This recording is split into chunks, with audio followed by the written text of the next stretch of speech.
2005, the United States had virtually no affordable housing for the deaf. So in 2008, the federal government helped fund a 75-unit apartment in Tempe, Arizona. Now, it was designed specifically to accommodate deaf people. Residents at the Apache ASL Trails complex say that they feel at home there. But now, the Department of Housing and Urban Development says the apartment complex is discriminating against those who don't have disabilities because it shows a preference for the hearing impaired.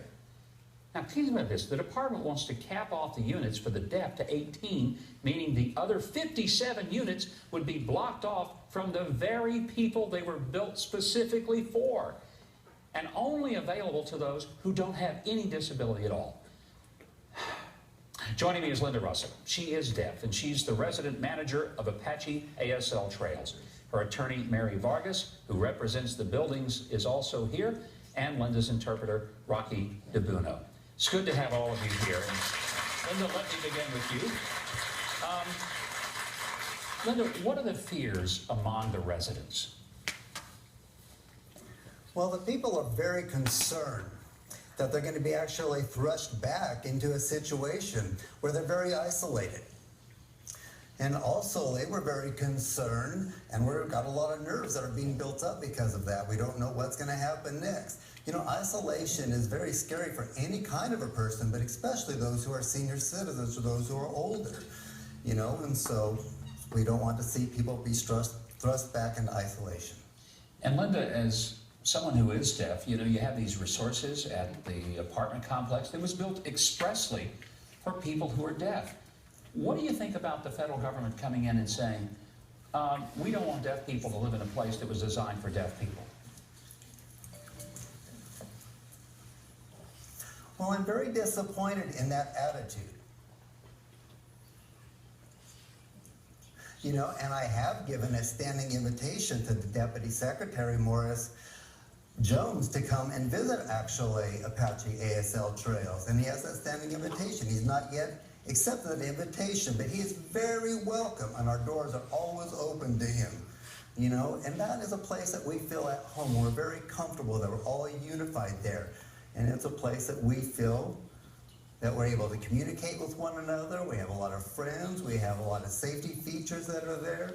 And we have a life that is full. And we can fully participate. It's not just me, one deaf person amongst a bunch of hearing people. I'm not alone there. So we're in a group and a community. And that's a very wonderful place to be at Apache ASL Trails. And it would almost be that if non-deaf people, if hearing people were in those apartments, there would be a lot of sophisticated facilities and equipment that they don't need and wouldn't use. It would be a waste of taxpayer money that helped build it. Yes, that's exactly the point. I agree with that. You know, hearing people can go any place within our cities. You know, they're welcome to come into our facility, but really, we have just very few opportunities in comparison to the hearing community at large. And so we want that equality of life. It's an opportunity to live just the same way as anybody else, with peace and with happiness. Mary, as an attorney, you've looked at this situation. It is one of the most bizarre circumstances I've ever heard. I've heard some nutty things the government has done. I mean, some really stupid ones. But this is right up there at the top of the list. HUD spends $2.6 million, builds a housing project for people who are deaf, and then tells deaf people, you can't live here. What's the status, and what can you do? Well, this project was primarily funded actually with private dollars. There was some federal funding, but there were private dollars as well. And you know, there are 30,000 fair housing complaints in the United States every year. More than half of them are filed by people with disabilities. There was never a single complaint filed against Apache ASL Trails. And so we are now in a position where we have people who desperately need this housing who have no opportunity to live there because of the federal government. And Mary, do you know of any person in the Tempe, Arizona community who is a hearing person who said, I'm going to file a complaint because I want to live in a place designed for people who aren't like me? Well, there was no complaint ever filed. HUD has acknowledged that. There are hearing residents, though, who are very welcome to live at Apache ASL Trails. The question, though, is whether when you have two people who want to live at Apache ASL Trails, and one is deaf and one is hearing, should we follow the federal law as HUD wrote it, as HUD wrote the regulations that says you need to give the preference to the person who needs the accessibility features that the unit has. Do you think you'll win this? I think we will. will. I hope you do, because if you don't, you know what? The government really is dumber than I've ever imagined it to be. Linda, I hope you get this settled, and we thank you very much for being here to tell your story. I want to say thanks to Senator Jeff Flake in Arizona. He's been one of the voices that have been strongly standing up for it. Look, you know, sometimes it's easy to get upset with our government for doing something we don't like, but for doing something that is just plain crazy.